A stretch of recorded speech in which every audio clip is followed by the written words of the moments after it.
Bonjour tout le monde, on va voir maintenant en effet le deuxième principe de la thermodynamique. Donc, pour ce qui concerne, il faut savoir que pour ce qui concerne le premier principe nous dit que le premier principe, il nous dit tout simplement que dU, c'est delta W plus delta Q. Donc, le premier principe, il s'agit d'un principe de conservation d'énergie. En effet, il ne prédit pas le sens de l'évolution d'une transformation. Il nous dit seulement que l'énergie, elle est conservée. L'énergie de l'univers est constante. C'est ce qui dit en effet le premier principe de la thermodynamique. Donc, c'est un principe de conservation de l'énergie. Le premier principe, c'est un principe de conservation de quoi? De l'énergie. C'est-à-dire que si j'ai par exemple un corps chaud, si j'ai par exemple ici un corps chaud et ici un corps froid, eh bien, il ne prédit pas en effet, ne prédit pas le sens de l'évolution. C'est-à-dire que est-ce que la chaleur passe du corps chaud vers le corps froid ou elle passe du corps froid vers le corps chaud? En effet, ce que le premier principe nous dit, il nous dit tout simplement que l'énergie qu'on a ici, elle est conservée.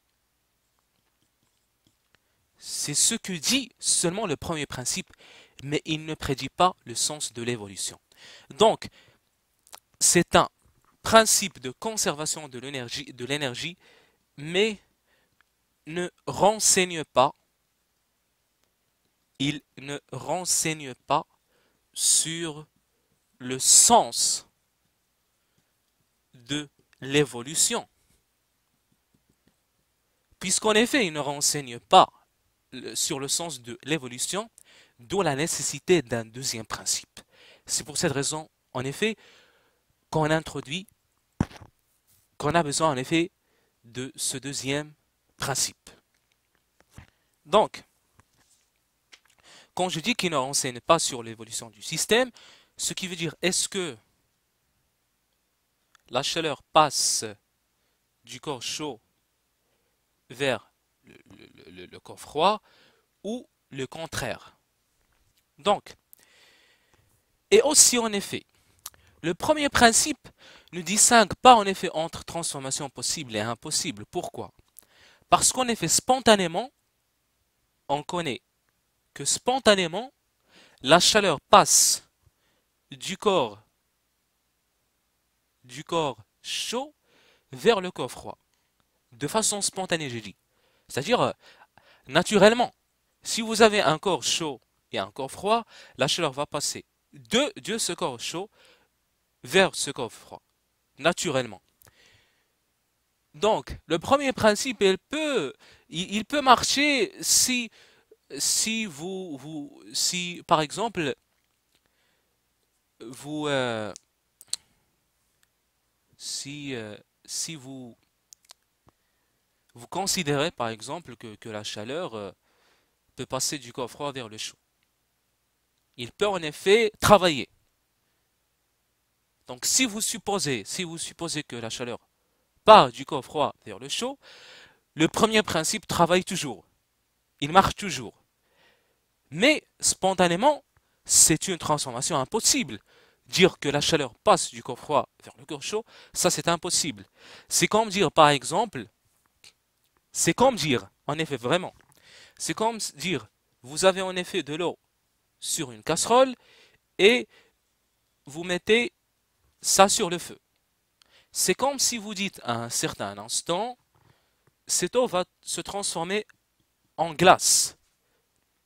Cela veut dire que l'eau va céder sa chaleur à cette flamme qui est plus chaude que l'eau.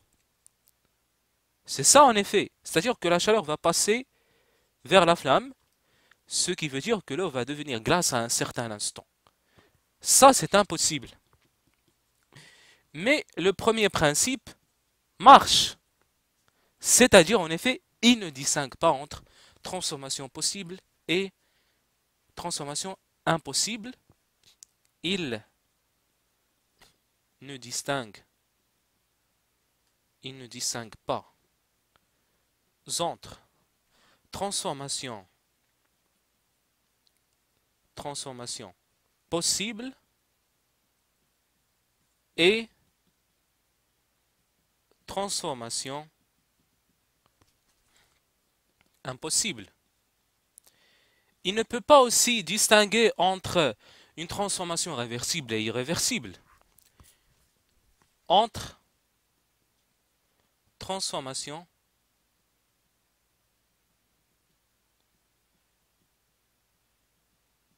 réversible ou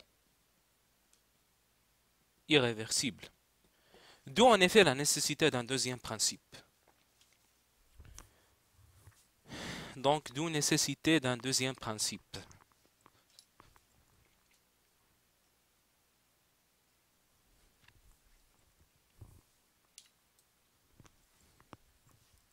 Donc, d'où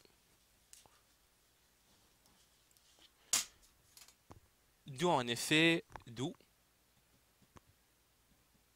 nécessité, voilà, nécessité d'un deuxième principe. Voilà. Donc, ce nécessité, je ne sais pas s'il y a un accent ici, mais je vais vérifier après. On va vérifier. S'il y en avait un accent, je vais ajouter un accent comme ça, ok? Donc, le deuxième principe, en effet, c'est un principe d'évolution. Donc, le deuxième principe. Bien sûr, ce principe doit être un principe d'évolution parce qu'on a besoin de savoir le sens de l'évolution de cette transformation. Donc, eh bien, le deuxième principe, c'est un principe d'évolution. C'est un principe d'évolution. Donc, avec ce principe d'évolution, eh bien, on a maintenant un principe de conservation qui est le premier principe et un principe d'évolution qui est le deuxième principe. Donc, pour ce qui concerne le deuxième principe qui est un principe d'évolution, en effet, il distingue entre transformation possible et impossible, entre transformation réversible et irréversible. Il distingue entre transformation possible et impossible et transformation réversible. Il distingue entre transformation possible et impossible et transformation réversible ou irréversible.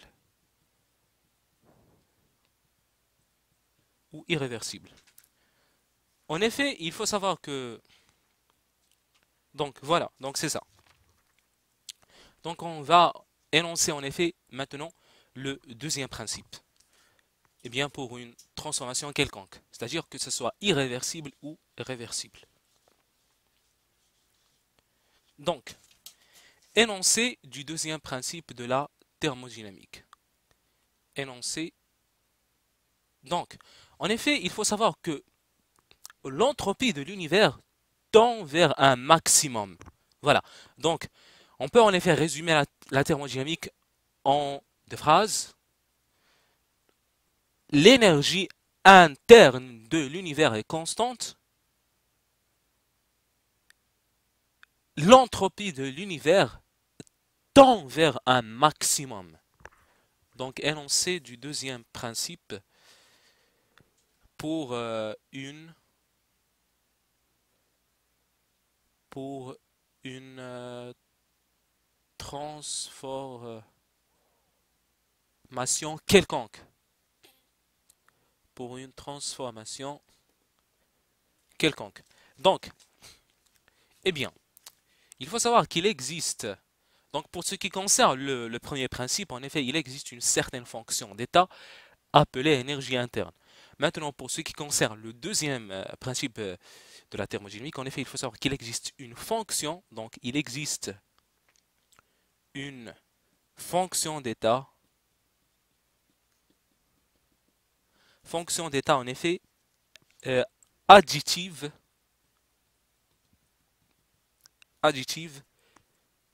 S. Quand on dit additive, c'est-à-dire que si vous voulez par exemple S, ça peut être égal à S1 plus S2. C'est ça additive. Donc, il existe une fonction d'état additive qui est, en effet, cette fonction d'état, elle est appelée entropie. Entropie. Sa variation. En effet, il faut savoir que l'entropie, en effet, ça caractérise le désordre. C'est l'état en effet, c'est l'ordre du système. Est-ce qu'il est ordonné,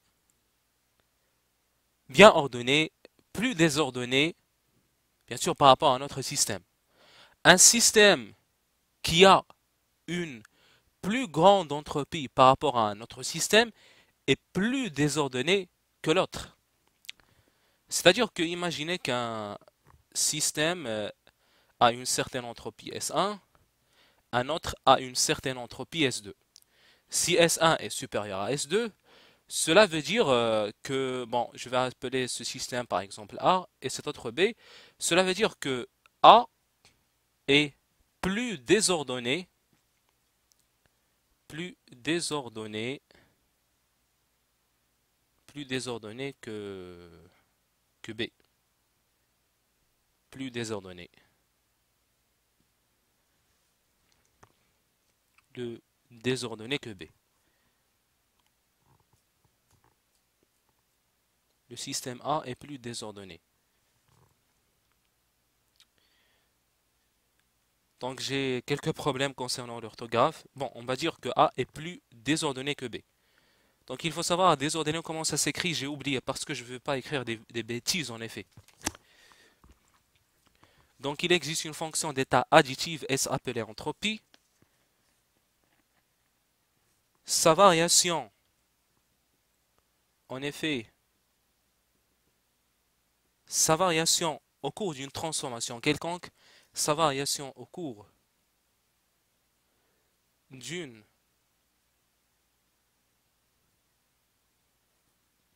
transformation quelconque, d'une transformation élémentaire, donc on va considérer une transformation élémentaire, sa variation au cours d'une transformation élémentaire quelconque, élémentaire quelconque, est donnée par, elle est donnée par. En effet, puisque c'est une fonction d'état, on peut utiliser en effet le dédroit pour ce qui concerne cette transformation élémentaire. Donc on peut utiliser le dédroit, donc ds. D c'est parce que c'est une fonction d'état. Donc ds du système, c'est tout simplement. Donc on a deux entropies qui sont tout simplement. Donc on a delta Q extérieur sur T extérieur plus delta S généré.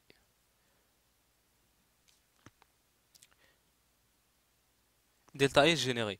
Donc en effet, ça c'est une entropie d'échange entre le système et le milieu extérieur. Donc ça c'est l'entropie d'échange entre le système et le milieu extérieur. Et ça, c'est en effet, c'est l'entropie créée à l'intérieur même du système. Elle est due aux irréversibilités. Donc, ça, c'est l'entropie générée à l'intérieur du système. L'entropie générée, c'est une entropie générée à l'intérieur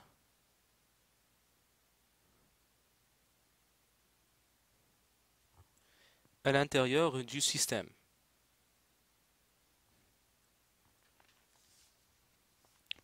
Donc, en effet, je vais donner une remarque. Une remarque très importante. Pourquoi elle est très importante? Parce qu'il faut être rigoureux. La remarque est la suivante. En effet, j'ai remarqué que pour certains établissements font une faute. C'est-à-dire que le delta S généré, il la note comme ça, ds généré. Or, ça c'est une faute. Pourquoi? Parce que l'entropie créée, générée, n'est pas une fonction d'état. Delta S généré, cette forme différentielle, n'est pas une différentielle totale exacte. Donc, je n'ai pas le droit d'utiliser la notation des droits. Je n'ai pas le droit de faire ça. Absolument, je n'ai pas le droit. Donc, c'est pour cette raison que j'ai noté, comme ça, comme vous voyez, le delta S, j'ai noté delta S généré comme ça.